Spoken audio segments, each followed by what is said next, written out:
আসসালামু আলাইকুম। আজকে আপনাদের সাথে খুবই মজার আলুর দমের রেসিপি শেয়ার করব। লুচি, রুটি, পরোটা, সাদা ভাত এমনকি পোলাওর সাথেও পরিবেশন করতে পারেন।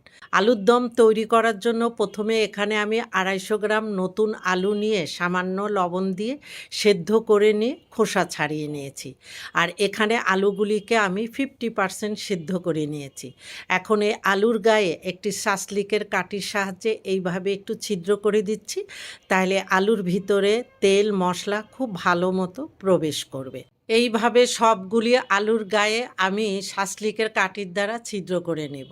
এবার আলুগুলি ভেজে নেওয়ার জন্য চুলায় একটি প্যান বসিয়ে 1 টেবিল চামচ রান্নার তেল ও সামান্য পরিমাণের লবণ ও হলুদের গুঁড়া দিয়ে তেলের সাথে লবণ ও হলুদের গুঁড়া ভালো মতো নেড়ে মিশিয়ে আগের থেকে সেদ্ধ করে রাখা সব আলুগুলি দিয়ে ভালো মতো নেড়ে মিশিয়ে আলুগুলি হালকা গোল্ডেন কালার করে ভেজে নিব।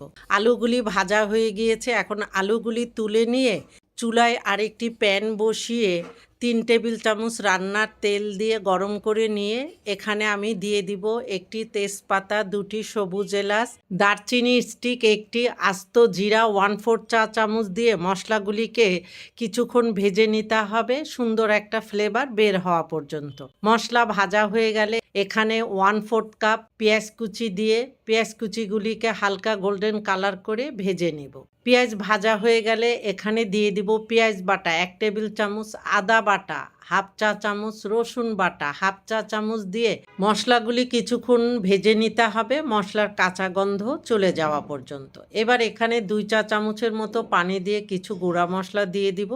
প্রথমেই দিয়ে দিচ্ছি ধনিয়া গুঁড়া 1/4 চা চামচ, জিরার গুঁড়া 1/4 চা চামচ, লাল মরিচের গুঁড়া 1/2 চা চামচ বা স্বাদ মতো দিয়ে নিতে পারেন, হলুদের গুঁড়া 1/4 চা চামচ, লবণ স্বাদ মতো দিয়ে সব মশলাগুলি ভালো মতো নেড়ে মিশিয়ে এখানে 2 টেবিল চামচের মতো পানি দিয়ে আবারও এই মশলাগুলি ভালো মতো নেড়ে মিশিয়ে ঢাকনা দিয়ে খুব ভালো মতো কষিয়ে নেব। মশলা যত সময় নিয়ে কষাবেন আপনার রান্নাটা ততই মজার হবে। মশলা খুব ভালো মতো কষানো হয়ে গিয়েছে। এখন ঢাকনাটা তুলে নিয়ে আগের থেকে ভেজে রাখা সব আলুগুলি দিয়ে মশলার সাথে আলুগুলি ভালো মতো নেড়ে মিশিয়ে এই মশলার মধ্যে আলুগুলি 1 মিনিটের মতো ভেজে নেব।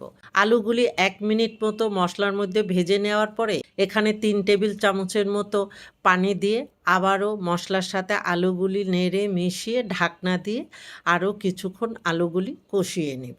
ঢাকনাটা তুলে নিচ্ছি। মশলার সাথে আলু খুব ভালো মতো কষানো হয়ে গিয়েছে।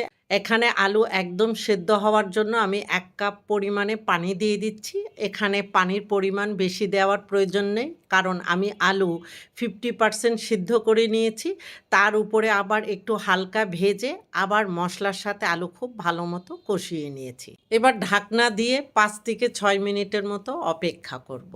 5 মিনিট পরে ঢাকনাটা তুলে নিয়ে সব কিছু আবারও হালকা হাতে নেড়ে মিশিয়ে দিয়ে এখানে দিয়ে দিব স্বাদ মতো কিছু কাঁচামরিচ, দিয়ে দিচ্ছি বিট লবণ 1/2 চা চামচ, গরম মশলার গুঁড়া 1/4 চা চামচ, চিনি 1/2 চা চামচ এবং 1 টেবিল চামচ তেঁতুলের কাঠ দিয়ে সব কিছু ভালো মতো নেড়ে মিশিয়ে ঢাকনা দিয়ে চুলার হিট একদম লোতে রেখে 1 থেকে 1.5 মিনিটের মতো অপেক্ষা করব। 1 মিনিট পরে ঢাকনাটা তুলে নিয়ে এখানে আমি 1 চা চামচ ঘি দিয়ে চুলাটা বন্ধ করে দিয়ে সব কিছু ভালো মতো নেড়ে মিশিয়ে নেব।